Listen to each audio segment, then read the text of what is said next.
Hey everyone, Mark and Steve here. Before we get started today, we want to let you know about Dare to Connect, our new online interactive video platform. For less than the cost of a therapy session, you and your spouse get live access to both of us 3 times a week.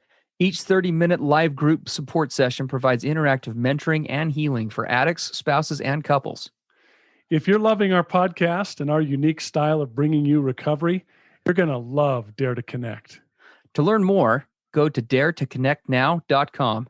We're looking forward to seeing and working with you.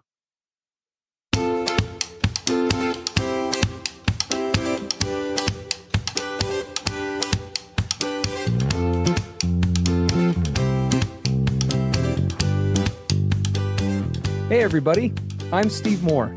And I'm Mark Castleman. We know the pain and heartbreak of porn and sex addiction. And we know the triumph of breaking completely free. Every day, we help our clients find hope and healing. Join us in the fight to take back your life, your marriage, and be stronger than ever. This is the PBSE Squared podcast.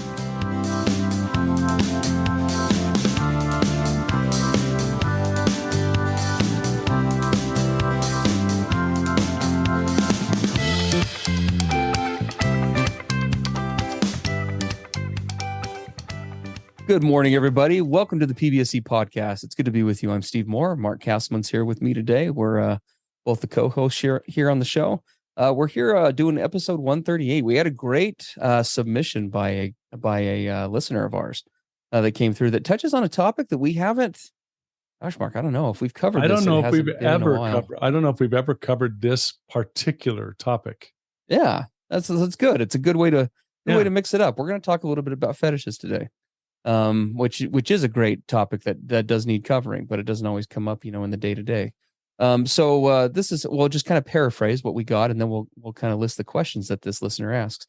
The listener is a wife of an addict. She discovered through a kind of a negative D-Day experience, the different things that he had been hiding, the different behaviors, that are indicative of his particular addiction. He was resistant to the recovery process for a while. But after a while, and through, I think in large part, we're kind of inferring from her example, he kind of came around and got actually quite on board with the recovery process, to the point now where they're both very proactive in recovery. They both have a therapist. He's attending 12-step meetings, working with a group, working through the 12 steps, doing some really, really good, positive things. And, and she says, one quote that she says is, he's living for the first time in 15 years in his own integrity. Which is awesome. Yeah. But she brings up an excellent question because he does have a history. Her husband does have some history with, we don't know the specifics of the fetish, but some sexualized abuse from his past. And when he was a kid, there was sexual abuse perpetrated on him as a kid. That's correct. And a particular fetish of his, although it goes unnamed, is related somewhat to some of that abusive behavior, something along the lines is, it's similar in tone to what that was. For those of our listeners who do not know what a fetish is, because we probably got to just clarify that really quick. A fetish is basically any form of, sexual behavior or proclivity that kind of falls outside what would be, I consider the sexual norm, right? Mm-hmm. Typical sexual behaviors. There are certain behaviors or rituals that are involved in the sexual process that cause arousal for a person that most people would not typically look at and say that's arousing. So examples would be, foot fetishes, the I shouldn't say objectification, but kind of the being attracted to, or, being enamored with, various body parts or certain behaviors. Yeah, it could be objects. Yes. Lots of different areas of focus. Yes, fetishes run the total gamut of different behaviors. And so that's kind of what we're referring to. So he has this particular, again, unnamed behavior that he really enjoys. And she says that for her, it doesn't make her uncomfortable by any means. It doesn't cause any problems for her. She doesn't find it nearly as arousing as he does, but doesn't see any problem with it out of hand. And it doesn't cause her to have to be inauthentic or anything, which is really important, right? So it's not violating her safety or anything. But she does have some questions and some concerns, understandably, about, addiction and trauma and how those things kind of tie in with this and the perpetuation of this. And so she asks the following 3 questions. Well, and there's one thing I wanted to throw in, Steve, that please. said that was a really important sentence. She said, He loves his fetish and wants to keep it. Yes. Yeah. Yeah. He enjoys that behavior. He enjoys that part of his sexual repertoire and doesn't want to let it go. Yep. Which makes sense. We all have an arousal template, as we all talk about, and we all become either gravitated to or used to certain things, and in the sexual realm. And so it makes sense that there is some pushback with that. And she has even and for her, she even explores in the statement. It probably should be noted in what she sent to us that she's talked about with him and considered a variety of options, ranging from some sort of a sex fast in general, right, to kind of unlink some of those behaviors, which we'll talk about in a couple of minutes, to some other things. But yeah, let's get the questions out there, and then we can kind of break these down and talk about them. We'll see how far we can get. So question 1, is it okay to explore his fetish, or could that keep him in his addiction and his struggles with lust? Question 2, if he is recreating, quote unquote, his abuse via his I think she meant recreating. Oh, sorry about that. Recreating. Thank you. I appreciate that. I think both those are actually spelled the same. I know, way. It's weird, huh? Anyway, okay. Yeah, recreating his abuse via his fetish. Could this be helpful or harmful to him? And then question 3, he has a high sex drive. Would abstinence from sex for a while, he hates this idea in quotes, help loosen his attachment to his fetish and his relationship with lust, fantasy, and objectification? I'm scared this could bombard him with urges to watch porn or to fantasize, she says, about women in public. So is it okay to explore this fetish, or would that keep him stuck in his addiction and in lust? Is recreating that, his abuse harmful, right? Is that going to cause a problem? And would something like a sex fast be helpful in unlinking? Yeah. And I think, the way we can come at this, I mean, I can speak specifically to this from my experience. And I've had a lot of clients over the last couple of decades where this has been present as some part of their addiction and their recovery. These kinds of questions have come up. So for me, I did have a number of things that I picked up along the way from the time I was a little kid that got attached to sexuality. Things that in regular normal life probably wouldn't get attached to sexual feelings or sexual activities, but because of different abuse, different, quite frankly, very strange extended family members and others, there were things that got pulled into the sexual experience for me. And I found that they became part of my arousal. And some of these things would be used to achieve, an erection and ejaculation. And that's a very important place to pause right there for a minute.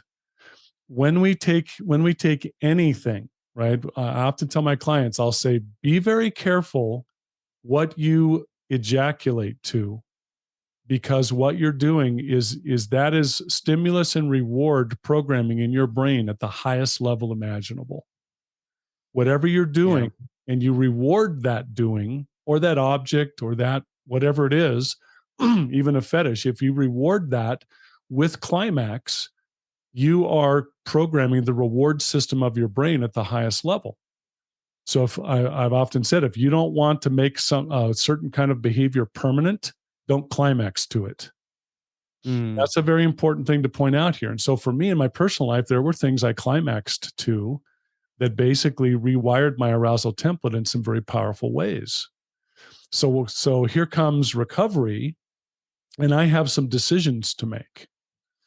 And it was, can I keep these things in my life? And they were things that I brought into my the physical intimacy setting in my marriage, bring them into the bedroom, so to speak. And they weren't things that they weren't disturbing or, super abnormal or things that people go, what, right? Raise their eyebrows. It was things that you fairly commonly hear about out there in the world. And so having to be a part of the sexual experience with my wife wouldn't have been unreasonable, but I had to decide, are these things healthy for me? Yeah. When I'm participating in, let's just call it these fetishes, what is being accessed in my memory banks? What wiring in my brain is turning on? And this is the thing about this question about fetishes, especially with this guy, where it's apparently this fetish started with when he was abused. It's very difficult. In fact, maybe I would say in a lot of ways, impossible for any of us to have complete control over what a certain fetish or experience is going to trigger in the brain from our past. I can't tell you when I engage in a certain behavior what parts of my brain are going to light up, which memories are going to be accessed in that moment. It's kind of a grab bag. I don't have a lot of control over. All I have control over is whether I'm going to engage in the activity or not. But what happens after that, that has a lot to do with what's already in place in my brain from decades and decades of my life. So I would suspect with this guy, I would be really surprised if he's able to engage in this fetish with no connection to his abuse or his past whatsoever. Well, and I would definitely agree with that component about not being able to link it, right? I think a lot of this discussion has to do with in what ways would it be linked? Yeah, what are the links? What does this link up in the moment? Yeah, so I'll just chat. Well, and I wanted to say one thing as we're kind of on the topic of my past with this real quick. I discovered in my recovery, I had to get really honest. I bounced it off of other people. I really tried to do some self-analysis and be as honest and transparent as I could. And the conclusion I came to personally was there were certain things that I had to let go of because I could not unlink them from my past. I couldn't unlink them from abuse. I couldn't unlink them, especially from my addiction behaviors. I'm going to be really crazy bold on here. I don't know. Maybe we'll still see. Always an interesting choice. But there's, and I am not trying to put this on anyone else listening, but I'm going to say what it was for me. We talk about the issue of masturbation. I experimented. I tried to see if I could engage in masturbation and not have it be connected to all of the stuff from my past. All the times I looked at porn, all the times I engaged in all kinds of sexual addiction behaviors that ended in solo sex. Could I engage in solo sex and not have it trigger all of those memories and all of those old, pathways in my brain? I couldn't. So I elected to let that go and give it away because I could not unlink it and control it in a healthy way. I personally could not do that. So I took it off the table. Yeah, no, it's a great example of that, and it's important. We give a whole balanced perspective here because it's a wide topic, and obviously everybody is different. I mean, in the professional community, there are basically kind of two schools of thinking when it comes to this. One is that engaging in when it comes to this specific topic of fetishes or behaviors that are linked or linked to past traumatic events, is that going to what impact is that going to have? The one school of thought is very much in line with, I think, the concern of this wife, right? That, if he continues to perpetuate a fetish or sexual behaviors that are linked to some of his past abuse or past trauma, those will continue to perpetuate those traumatic, threads of thinking, for lack of a better term, in the brain, right? And it's going to keep him rooted in addictive tendencies, coping tendencies, keep him stuck in a traumatic mindset, everything that kind of ties in with that. Mm-hmm. The other side of the school of thought is that engaging in such behaviors might actually be the opposite, which would be that this would actually be very empowering to the individual, where a person is powerless in an abusive experience to engage in certain behaviors. When they are able to choose those things of their own free will and choose to engage with those things and to develop new paradigms, new ways of thinking, new approaches in the brain to those and what those things signify, what those behaviors mean, that it can also be very healing and really empowering. It's kind of him choosing it instead of it choosing him. Correct. Right. That kind of approach. And I think you mentioned before we started, Steve, one of your concerns with this scenario, and mine as well, it sounds like he's fairly early in the recovery process. Correct. And being that early in the process, I would really encourage him to be just as super self-honest as he can. Does he have the ability this early in recovery to truly unlink this fetish behavior from all of that trauma and addiction and all that stuff from the past, can he truly unlink all of that so that the fetish stands all by itself and he can engage in it, by his own free will and choice and in a way that's healthy for him and his wife? Can he unlink all of that this early in recovery? Well, let's talk about that, because I'll throw my own personal experience in here as well. There are a couple of behaviors that are cross addiction, co-addictions, I guess I should say, that are pretty common in our line of work, that fall in line with sexual addiction. A lot of research has been done the last couple of years, for example, with the impact of video games on the brain, or the potential that they have to become addictive, and how they can light up similar centers in the brain and feed a lot of the same type of tendencies. As sexual addiction does. As sexual addiction, correct. And I was a self-avowed, straight-up video game addict for years. And it very much ran in line with my sexual addiction as well. In fact, there was some crossover for a time between the two behaviors, where I would access pornographic content or engage the video gaming process in my sexual addiction-like proclivities. So there was a tremendous link established between those. One would kind of lead into the other behavior inevitably for me, because they were both very avoidant, very escapist activities in terms of how I approached them. I ended up having to, as a part of recovery, when I really got serious, I ended up having to sell my gaming console, not once, but twice, because I was weak and I bought it back again like a year later. That's the telling part. I had to sell it twice. So I had to get rid of it a second time. And the second time, I really had to make kind of a solemn, I just kind of had to come to a place of healthy acceptance within myself that there's a very real chance that if I want to be serious about recovery, I may never be able to engage with this ever again.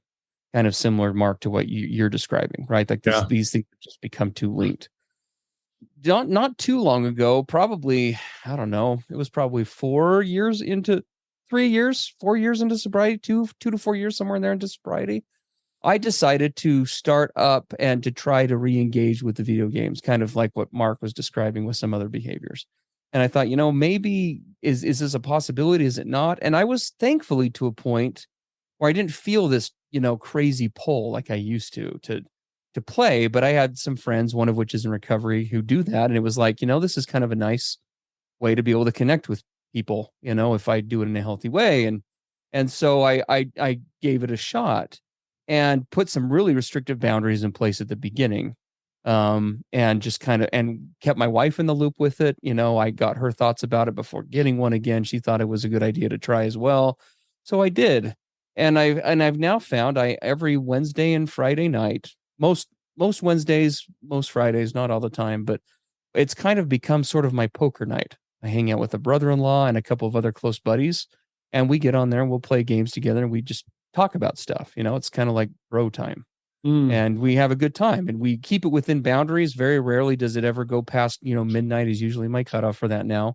There's no more gaming until like 5 a.m. repeatedly.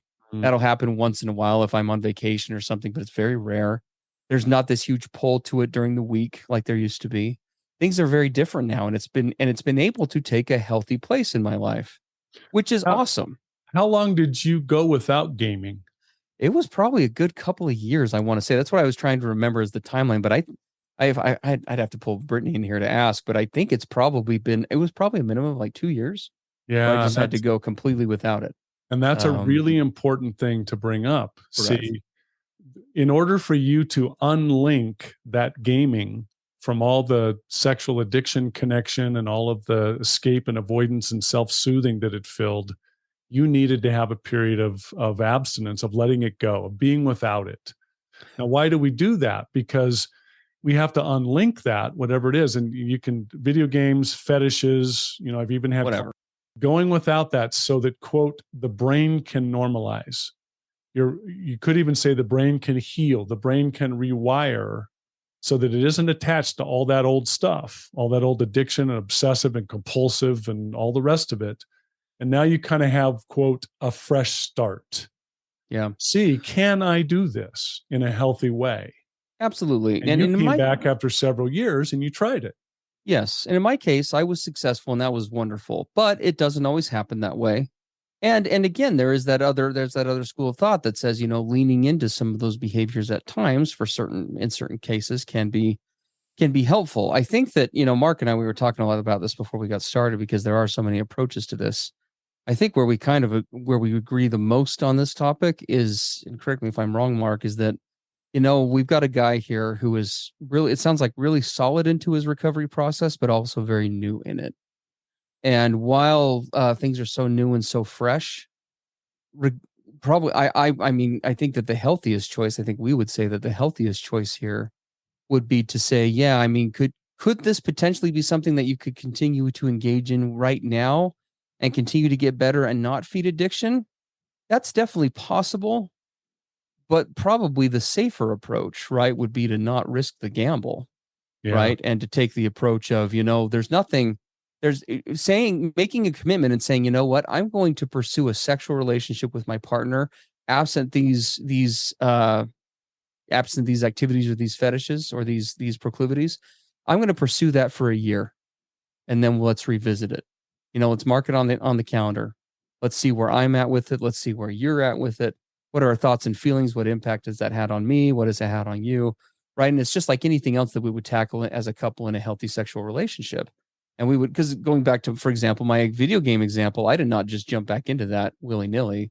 That was something I talked about with my wife for months, because it didn't just cause issues in my addiction. My wife is the most nonviolent, loving person that I have ever met. I kid you not when I say that. The only time I've ever heard her want to express violence was one day when she said something along the lines of the following: sometimes I want to take that box and I want to smash it with a hammer. Right. I've never heard, she doesn't talk that way, like, ever. It really became a big problem in the relationship, as can these other types of behaviors. And so coming back to that in a year or 2 years or whatever it is, there's no rule that says it ever has to be gone. But I think, going back to the old adage that Mark and I always fall back on, we know that sexuality and sexual behaviors have taken the best place in our lives when we no longer need them. Yes. Right. The litmus test to know if I'm truly free of something is when I'm able to live without it. Right. As soon as I get to that point, or as I approach that place of being able to live without it, that is what really ingrains the idea, or that's what brings me to that place of knowing, this is now something that could at least potentially take a healthy place in my life, because it's no longer a need or a compulsion.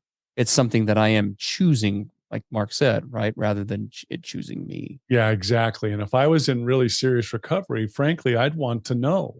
Yeah. I want to know that about myself.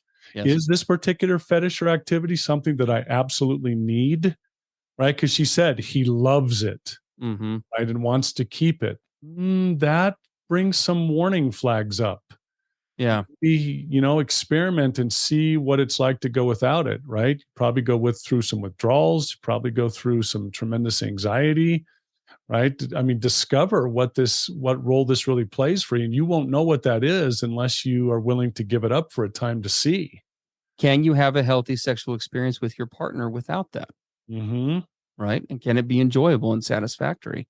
I'd imagine if you do work in that area, right, and you can get to that point, whatever ends up with this fetish, whether it ends up being something healthy to take back on, or whether it ends up something to be, dismissed for forever, whatever that is, it will, it at least has taken that place in your life where it would be something that you would be choosing to engage in again, rather than it choosing you. Exactly. So, yeah.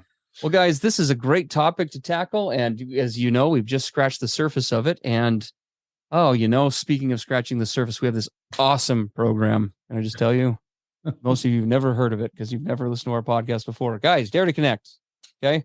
Every Monday, Wednesday, and Friday, Mark and I, we get raw and real with addict spouses and couples. We do that it's supposed to be for half an hour. It's usually about 40 minutes every Monday, Wednesday, and Friday right now. That time frame is going to be doubling, along with a lot of awesome new features that we're launching here in the next 6 to 8 weeks in our Dare to Connect 2.0 program. We would love to have you come and join us. Give it a try for a couple of weeks for free. 2-week free trial with that. You can get more info on that at daretoconnectnow.com. We'd love to have you come over. If you're serious about recovery and you are wanting to take your recovery to the next level, if you find what you find on the PBSE podcast helpful here, come on over. Last week, what did listeners miss? They missed me talking about my entire history with ED as a 39-year-old guy. So that right? Yeah, erectile dysfunction was the topic. Erectile dysfunction was the topic of the week. So we got far more raw and real about that than anybody would ever envision, probably on any program out there. There's nothing else like it. We'd love to have you guys come join us. Connection happens through vulnerability and sharing, and we definitely dial it up to about a 12 on the 1 to 10 scale there. So we would love to have you guys come and join us. Yeah.